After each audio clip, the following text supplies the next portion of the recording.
Depuis l'atterrissage du rover chinois Chang'e 5 sur la Lune, les preuves se multiplient que ce corps céleste est bien différent de ce que nous imaginions depuis longtemps.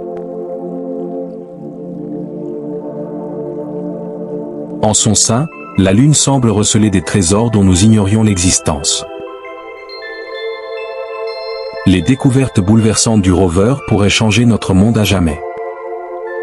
Voyons maintenant ce que le rover a découvert au plus profond de la Lune, et pourquoi cette découverte pourrait potentiellement sonner le glas de la catastrophe climatique.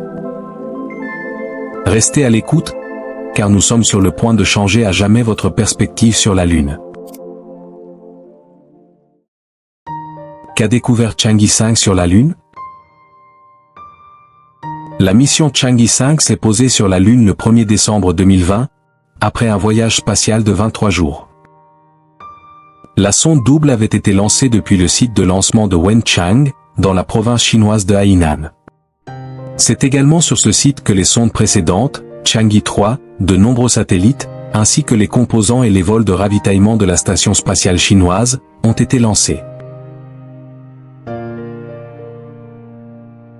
Après s'être séparé avec succès de l'orbiteur, l'atterrisseur de Chang'e 5 s'est posé dans une zone lunaire, que les scientifiques ont baptisée Oceanus Procellarum. Cette région proche de l'équateur lunaire est une vaste étendue plate située sur la face cachée de la Lune, caractérisée par son extrême largeur, et la proximité du mont Srunker, haut de 1600 mètres. L'objectif de la mission Chang'e 5 était très clairement défini. Pour la sonde de près de 8 tonnes, l'objectif de la mission était de prélever des échantillons de la surface lunaire et de rapporter de la roche lunaire sur Terre pour la première fois depuis 40 ans. Pour la toute première fois dans l'histoire de l'humanité, cette mission visait à extraire des échantillons des couches profondes de la Lune. Ces dernières années, les scientifiques ont réalisé que la Lune pourrait être très différente de ce que nous avions longtemps imaginé. Il se pourrait même qu'elle recèle un important réservoir de ressources minérales, susceptible de résoudre notre problème énergétique. Après des forages réussis, l'atterrisseur a renvoyé les échantillons vers son orbiteur, via le module de remontée, et le voyage de retour vers la Terre a commencé après seulement 14 jours terrestres. La mission a été saluée dans le monde entier, comme une grande réussite des voyages spatiaux chinois, hissant clairement la Chine au rang des grandes puissances spatiales de la planète. Le retour des échantillons était attendu avec impatience par les chercheurs internationaux. Nous pouvons déjà en révéler un peu plus, les espoirs de nouvelles découvertes révolutionnaires sur la Lune ont été plus que comblés. De l'eau dans un verre?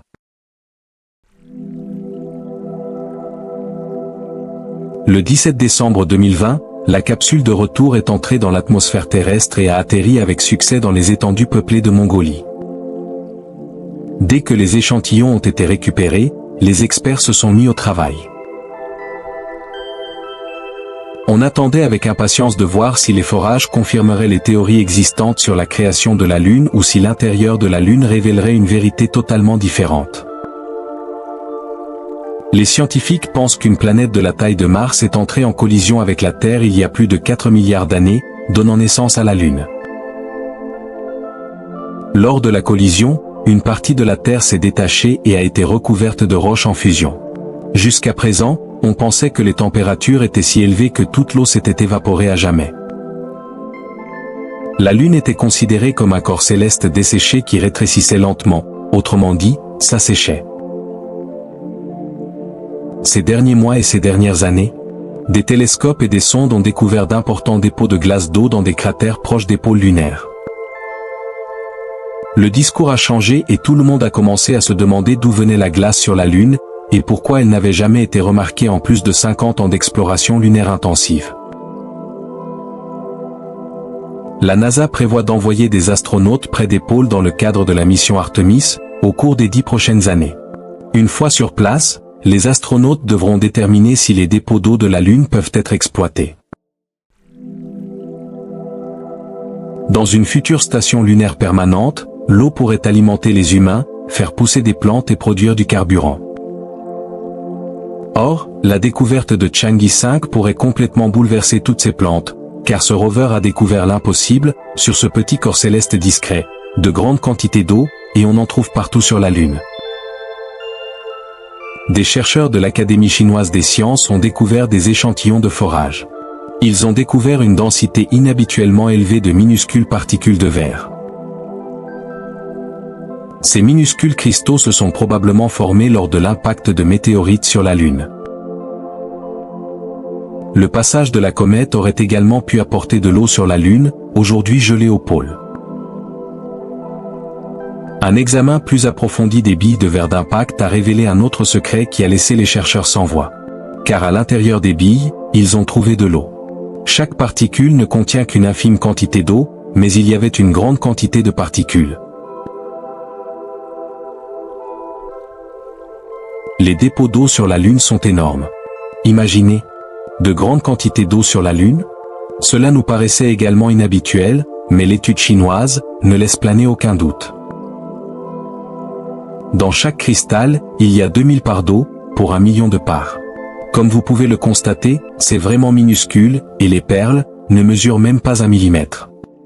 Mais la majeure partie est constituée d'eau.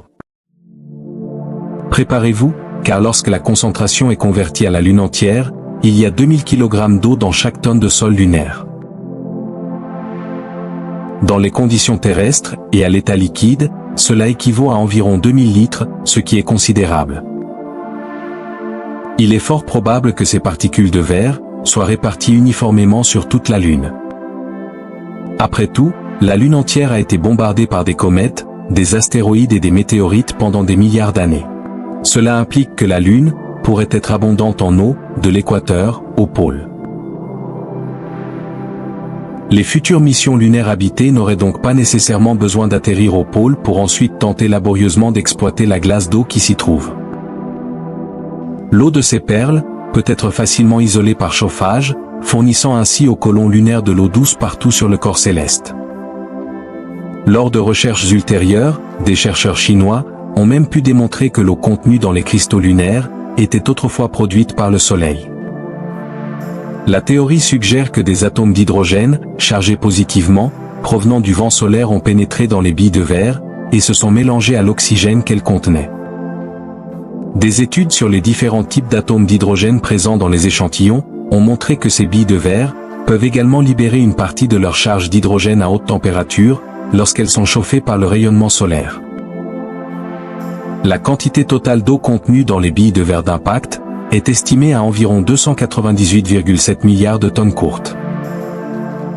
Selon les estimations actuelles, en 2010, la NASA estimait la quantité d'eau présente au pôle nord de la Lune à 661,4 millions de tonnes courtes.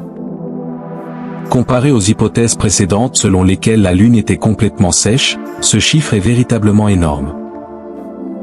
Même comparé à notre Terre, l'abondance d'eau est impressionnante.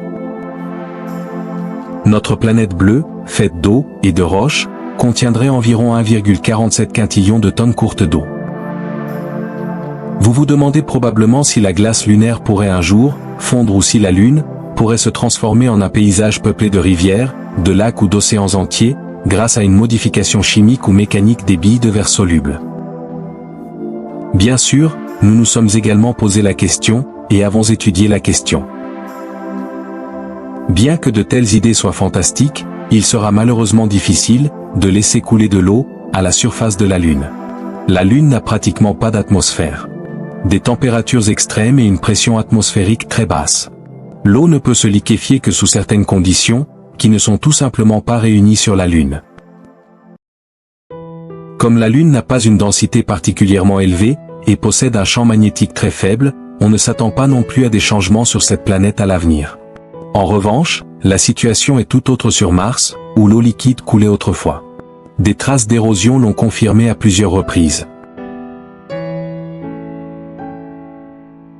Des projets audacieux de terraformation visent notamment à transformer l'eau gelée de Mars au pôle en eau liquide, et donc en mer des lacs, grâce à un effet de serre, artificiellement induit. Cependant, les experts doutent également que cela soit un jour réalisable.